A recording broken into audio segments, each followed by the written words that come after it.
So how many solar homeowners are there in the audience here today? 2? I make 3. This is great. We've been doing this 16 years, and we never were able to say that until the last few years. It's exciting to be here and to let you know a little bit about what we're doing across the state. We've got some materials that I brought. I hope you'll take some with you, and I'll show you what those are as we go through this presentation.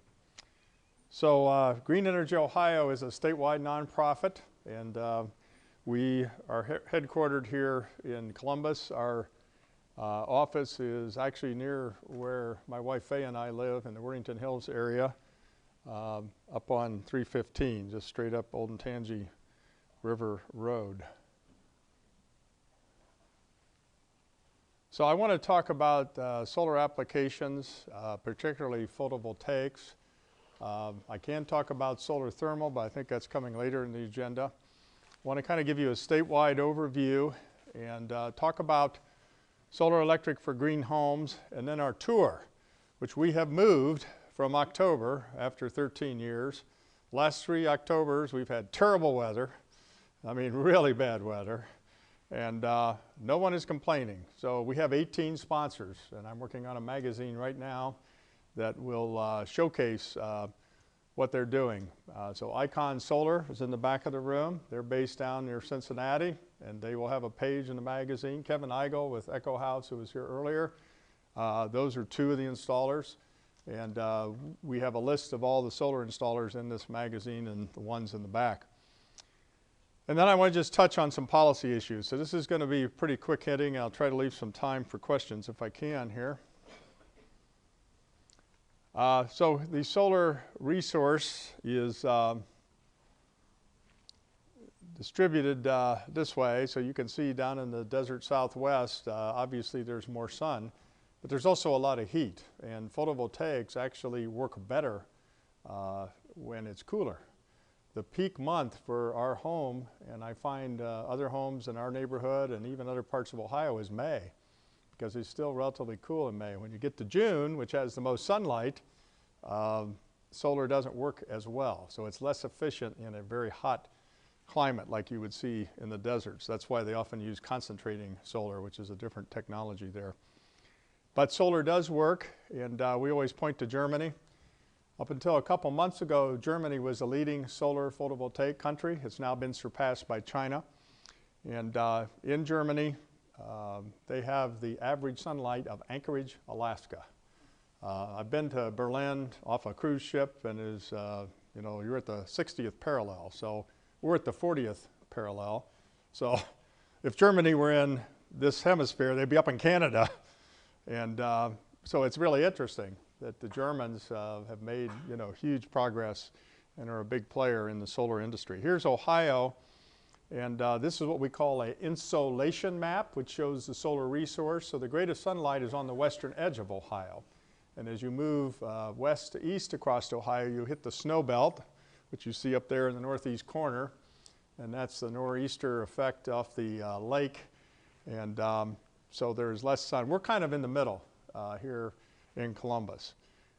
So I wanted to just show you kind of what the sun is all about. And of course, the big thing, if you're going to do solar, you need a south face. And my house that I'm going to show you a lot of pictures of is facing southwest. It's not true south, but you generally would put these on the south side. So there's a whole bunch of data sources. The interesting thing, we've done a tour now for, this will be our 14th year. We have reached 66 of 88 counties with 240 sites, not just solar, but wind, biomass, hydro. The next biggest technology on our tour besides solar photovoltaics is energy efficiency. So we have lead buildings. So that's why we call it the Green Energy Ohio Tour.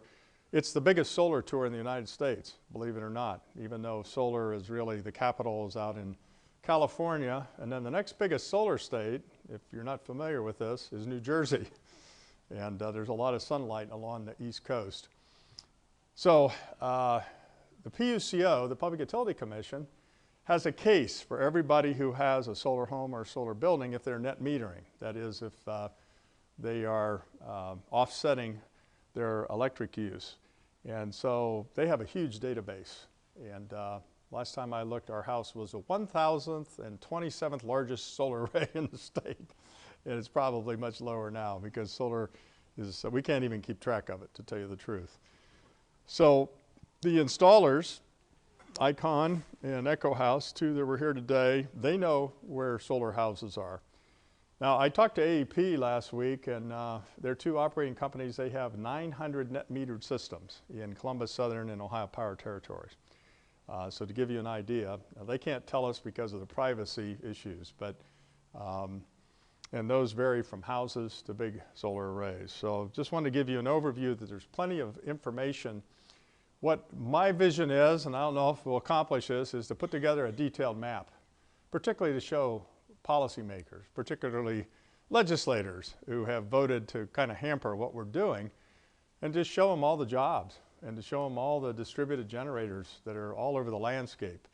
You know, we can all see a big power plant, but we don't necessarily notice the back of someone's house that may have solar on it. So this is the way our interactive tour site works. You can see tours for the last 7 years right now. So we have some people that have faithfully been on every year, some that are just on 1 year.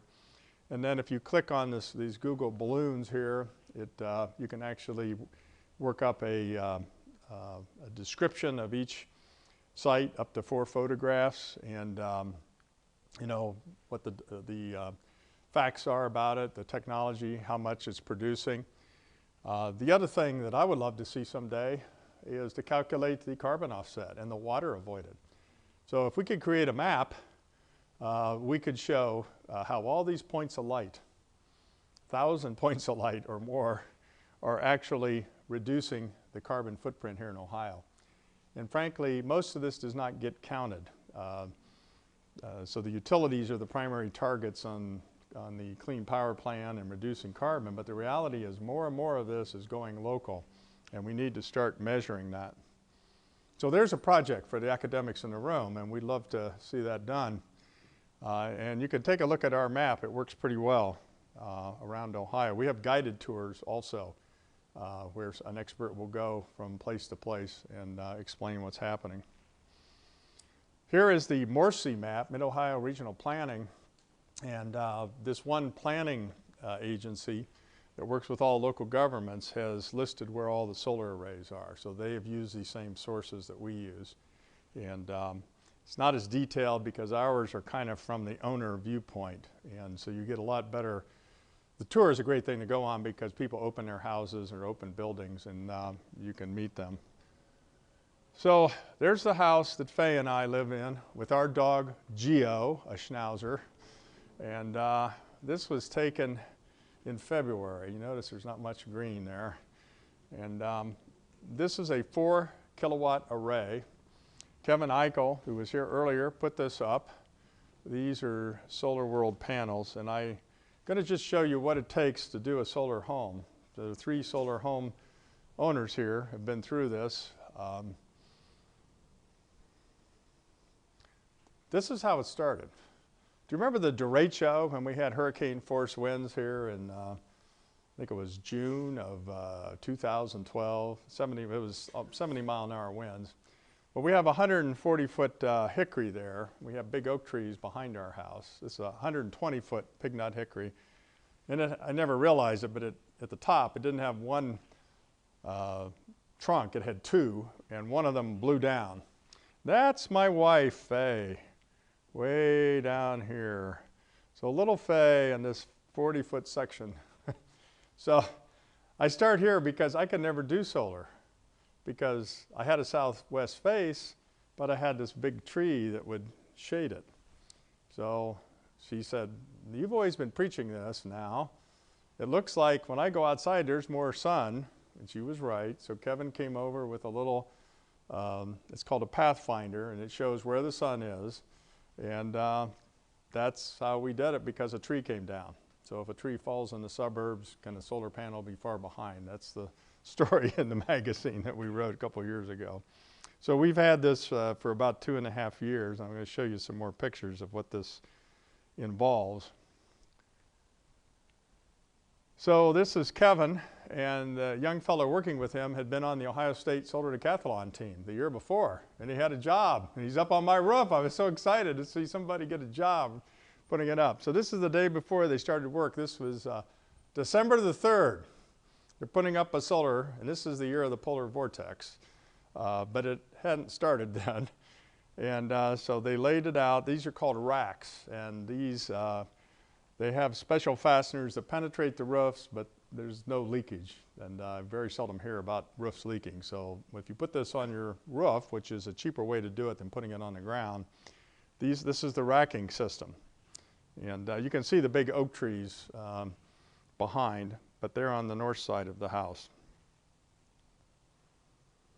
This is my wife, Faye, standing next to the solar panels. They're 255 Solar World panels made in Oregon, and they're 3x5, and they weigh about 40 pounds. So a man can take one of these on his shoulder and go up a ladder and put it down. Often they'll use forklifts.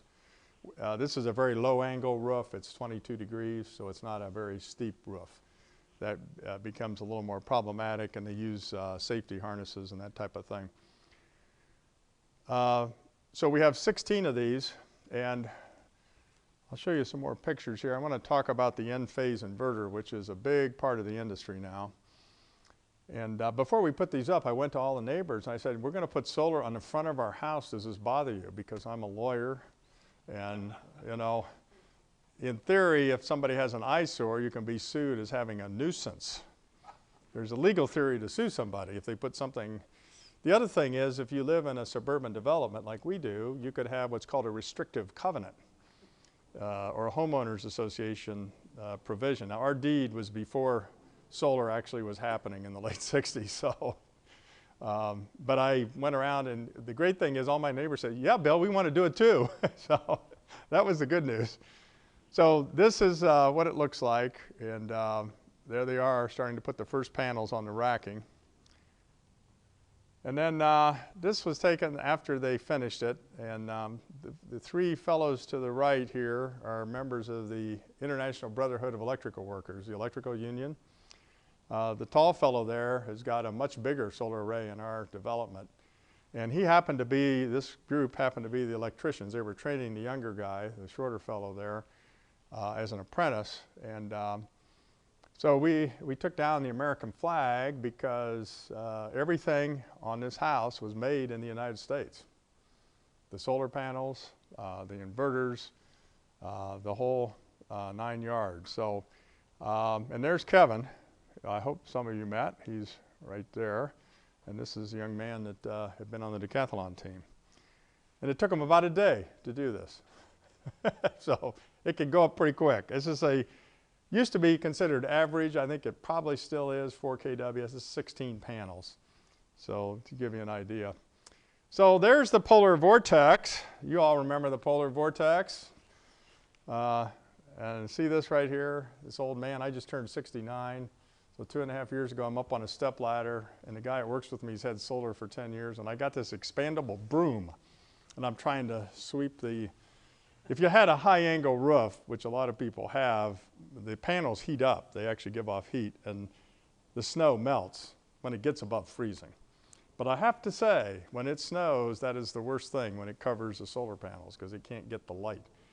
The other thing is kind of counterintuitive to a lot of people. In the middle of the winter, on the coldest day in February, if it's clear out, this is really pumping. The problem is the sun isn't up long enough. But the solar, you know, is working on light. It's not working on heat. So it's converting, direct conversion of sunlight using the photovoltaic effect. This was taken later, and I just wanted to put this picture in to show you the shading. So behind each panel, the big innovation in recent years, we used to have an inverter. When we started 16 years ago, all these would be strung together. There would be an inverter which has to take the direct current coming off the solar panel and convert it to alternating current so we can use it in our homes. And now what they've done is they have a little micro inverter behind each panel. So had this been 10 or 15 years ago, if one panel was shaded, and you can see the tree, what's left of the tree up there shading. 10 years ago, it would have hit that one panel, it would have broken the string, and everything would have gone down. Now they've developed a microinverter behind each panel. So that panel, or part of that panel, may go down, but all the rest are working, which is a lot more efficiency. And this is a billions and billion-dollar business, and there are several versions of this in the market. So frankly, with some shading, and I had him build it bigger because solar is so cheap now. We tell people if you looked at solar 5 years ago, you need to relook at it because you know, the houses that have come in the last 2.5 years that I know Kevin is doing are less cost. So the price is one of the few things where price is continuing to come down. And to give you a hard example, I don't know if you've, there's a big story I just put up on our Facebook from Business First. You may have read that AEP wants to do 800 megawatts of solar and wind. Why? Because the projection of EIA, the government agency, which is very conservative, this year on the utility grid across the entire United States, the biggest addition is going to be utility scale solar. So if I build a big field of solar, I can put it up at less than half the cost is on this house. And that is more economic than building a coal plant, than building a gas plant, or building a nuclear plant. So they're projecting solar, the biggest addition to the grid, natural gas, which you hear a lot about here in Ohio with fracking, number 2. And number 3 is wind power. We've actually the turning point has actually happened. And the utilities are beginning to recognize that. So when people say, well, solar is too expensive and is out in the future, that's not true. And we have some people in the legislature continue to propagate that idea. But the reality is that the costs are dropping. This was our first solar tour in October. There is the meter. I wanted to show the picture of the meter here, which is right here. So we have a revenue meter. The actual electric meter is on, most electric meters are away from the sun on the north side of a house. If you think about where the electric meter is on your house, it's away from the sunny side. And this is a long ranch house, so it's like 75 feet. So we got a variance or an exception from AEP. And so this comes up through the roof, all these microinverters tie together. It goes down into our electric box, which is right below where everybody's standing. And then I had a TV crew out at my house a couple of weeks ago, or a week ago, and they always love this. You can actually see the solar meter turning, and so you can see solar power going directly into the box, which is offsetting the grid power. And now, this is still a small array. It only powers about 1/3 of our house. So we never net meter totally into the grid. We're never negative. But there are houses in our neighborhood, and I'll talk about that in a second, that do that. There's the meter. Just turned over 8 megawatt hours, so we get 1 solar renewable energy credit, SREC, for every megawatt hours.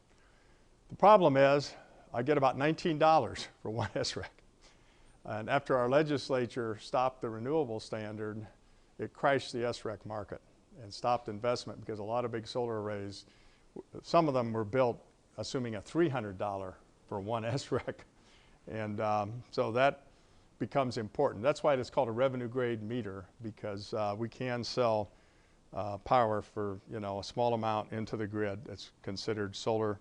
And you also have RECs for wind and other renewable energy. So this is what our load curve looks like. And again, these highest peaks are in May. And this is the first 2.5 years, or roughly a little two years or so. And you can see these are the winter periods. And you can see it gets really sunny and the thing jumps up if it's a clear day. We also had some power outages in our neighborhood. And, but when Kevin gave us a prediction, he was like right on the money. You can pretty much, and this is good for utilities, you pretty much can tell what you're going to get for solar output. And like today, if it's a clear, or I shouldn't say, if it's a cloudy, bright overcast, it may produce half as much as a full Sunday. And so you learn about, you know, you learn a lot about your relationship to the sun. Let's put it that way. And that's what the curve looks like. So this is what's on our tour site from last year. I've got to update this. It was $3.85 per watt. You know, when we started, it was $10 a watt 15 years ago. Solar panels have gone down 73% in the last 10 years, and they continue to go down. The estimated savings, you can see $500 off the electric bill, and this talks about the SREX. So this is not without an upfront cost, but the cost keeps going down. We had a 30% tax credit. Installed, this cost $16,000. Our cost after 30% tax credit was $11,000. The tax credits have been extended, fortunately, and that's keeping a lot of our business alive because you can still get a 30% tax credit. And lessons learned. We live in an oak forest. We have squirrels. We hear them drop on our roof. Fortunately, Kevin said, "You have squirrels." So we put up a squirrel guard, which is just a little, if you look closely at the pictures, a little wire mesh to keep the squirrels. Unfortunately, one of our neighbors behind us did not do that. He had one little tree. He didn't have the giant oak trees we got. One little tree, and the squirrel went up that one little tree, got underneath, chewed the wires, and we started Googling, and do you know that there's peanut oil used in the insulation around wires? That's why squirrels can shut down electric grids. I didn't know any of this. So one lesson we learned, if you live in an oak forest, you got to keep those critters away from your solar arrays. They can shut the whole thing down. So another thing we learned is about the snow. And so it's not a perfect technology, but it's very clean. And we've been able, I just looked at it on my phone, we've been able to save almost 6 tons of carbon. We have avoided the use of 6 tons of carbon. And that's just a small solar array. So there's the better picture. That was taken in August when there's something green. And there we are with our dog Geo. And there's the solar arrays. I really like them because they look like a black mirror. And they come in, you know, different types. These are 255s. I'll talk a little bit about Ohio Sun. I don't know how much time I've got. I don't want to take too much time here. But there are people in the state now putting up array or panels that have 325 watts on one panel. These are 255s. The guy that works with me had 170s from 10 years ago. They're a little bit bigger panels. So the technology keeps getting better. They keep packing more power onto these panels. And I'm not sure where it ends because they keep making better photovoltaic systems. So this is Jack Hedge, who's an architect. Some of you may know. He just retired from Design Group. And this is Jack's Volt right here in blue. There he is on his roof. We have 6 solar homes in Worthington Hills done by 6 different installers. We did a tour of them.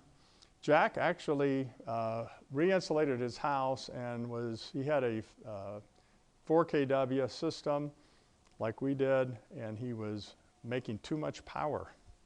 And AEP said, you cannot be a net generator into the grid. So he bought an electric car. And the electric car will go 45 miles on a solar charge. So he could drive it to downtown and Columbus back, even if he doesn't even charge it downtown. Because it does have a gas engine, but a Volt will go 45 miles. So he has made a calculation, which was at the American Solar Energy Society. One of the papers presented about how his car is now helping him pay back his solar arrays because he's, you know, it's equivalent, it depends on what the price of gas is, but gas is very volatile, as we all know, gasoline. So we have the fellow who had the squirrel, he had a Volt too. So we have 2 electric cars. We're going to see more and more solar powering cars. So this is Jerry Lambert and his wife who live in Lake County in the snow belt. Jerry got so inspired by the story of our house. He said, Bill, I want to do this. I said, Jerry, if you've got the land, which he does, I said, put it on the ground. So when Jerry goes out, his expandable broom, he's standing on the ground. He can take the snow off in the snow belt. And they get a lot of snow in the snow belt. So he is very happy with this. And I just wanted to show you pictures. This could cost more because you have to use a support structure on the ground.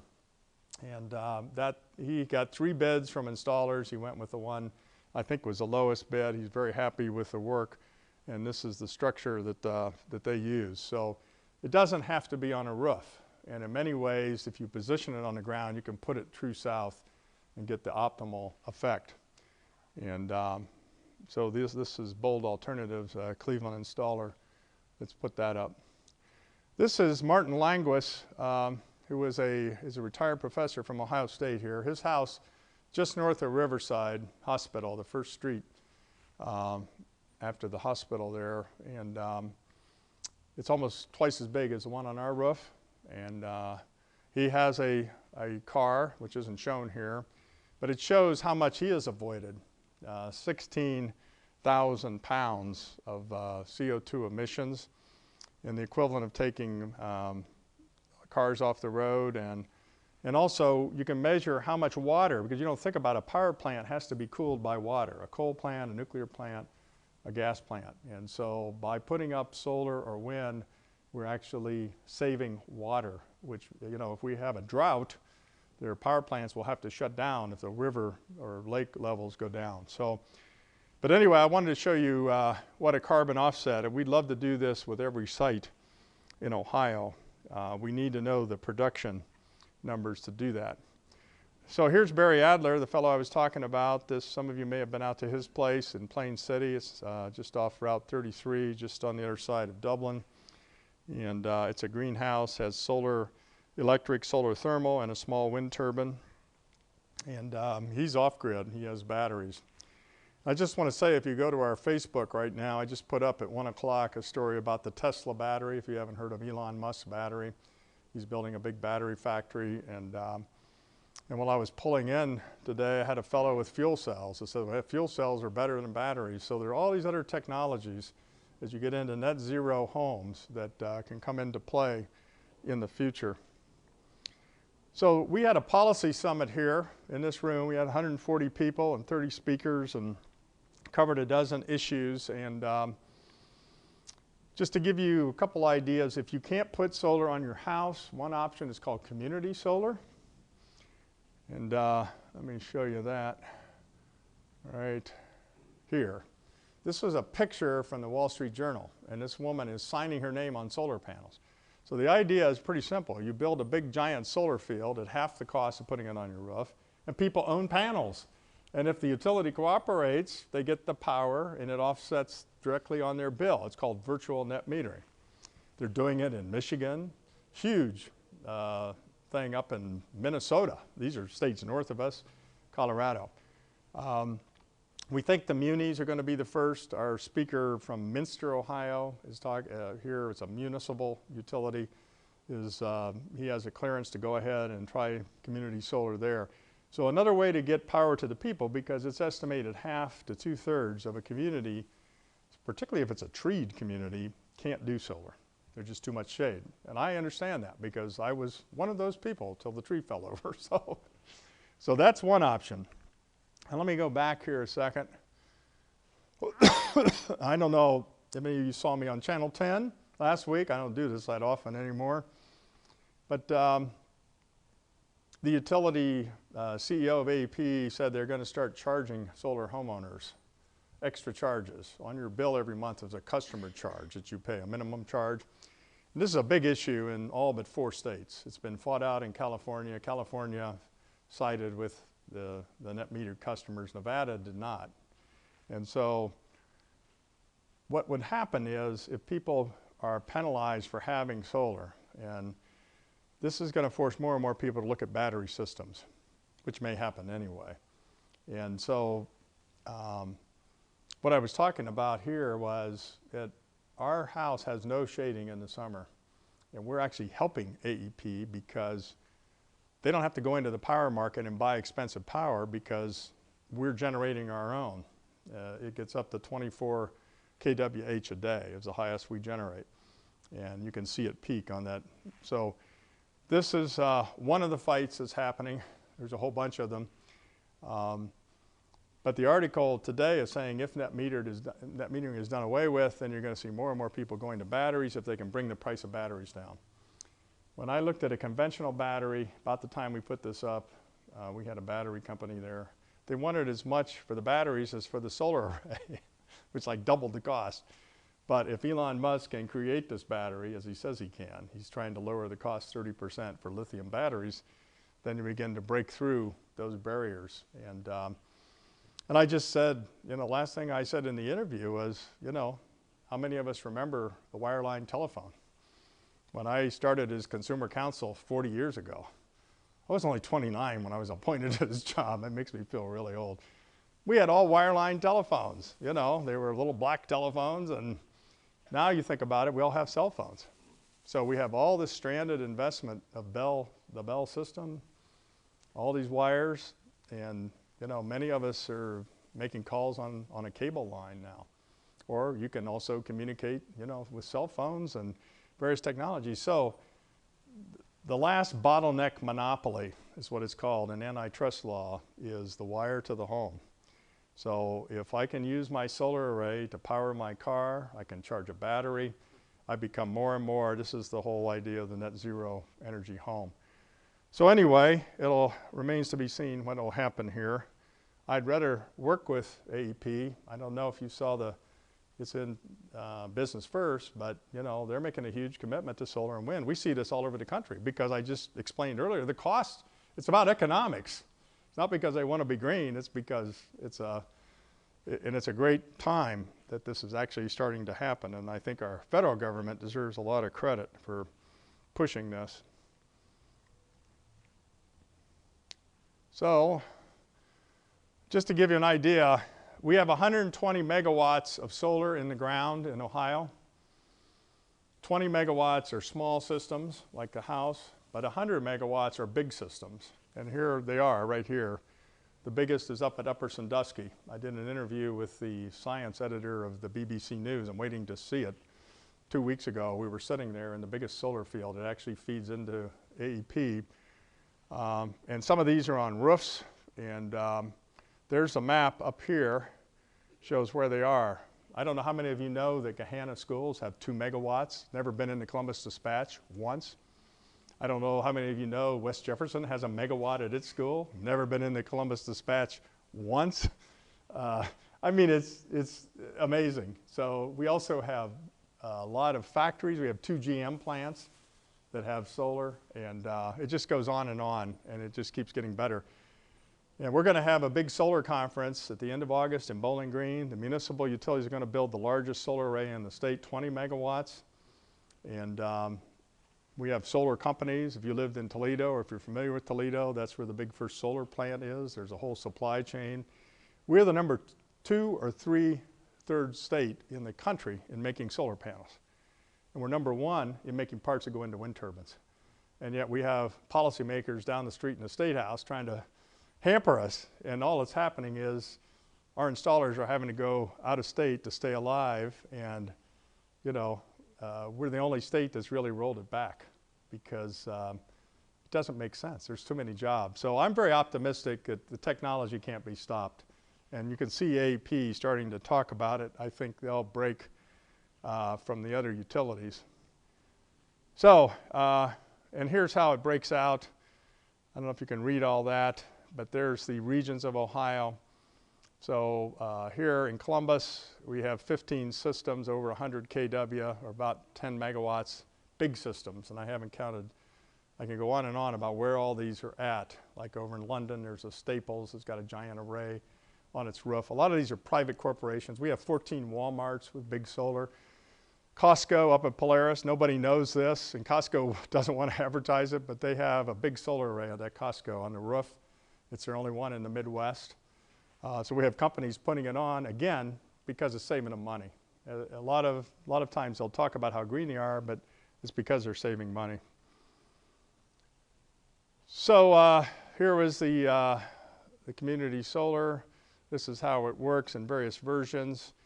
Have any of you heard about Ohio Sun? Do you know what that is? Well, let me just explain. I was talking to Matt about it at ICON. In Delaware, the day before we met here at our policy conference, 100 people came together, and it's a bulk buying club. And it's going to come into Franklin County. It probably is going to come in through Worthington, is what I'm being told.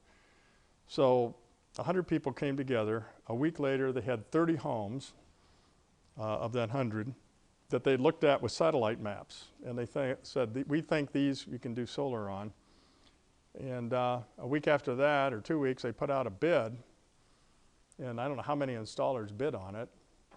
And it's not the bid is not, we don't know who won the bid, but they're going to save 20%. This is in addition to the 30% tax credit, because the winning installer comes in and does 30 homes at once.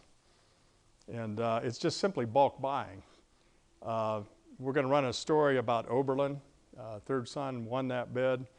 And so we're going to have whole communities, which is really exciting for us, that will be getting solar at the lowest cost we can provide it by doing bulk buying, starting to get some of the economies that you can get with these big systems that are called community solar, or what the big guys do. So that's an exciting development that is happening. So this is Minster. This is the 4th largest solar array in the state. It also has a battery. This is a 4.4 megawatt. It charges a 7 megawatt battery, and they want to expand this and do community solar. I don't know how many, anybody here ever been to Minster, Ohio?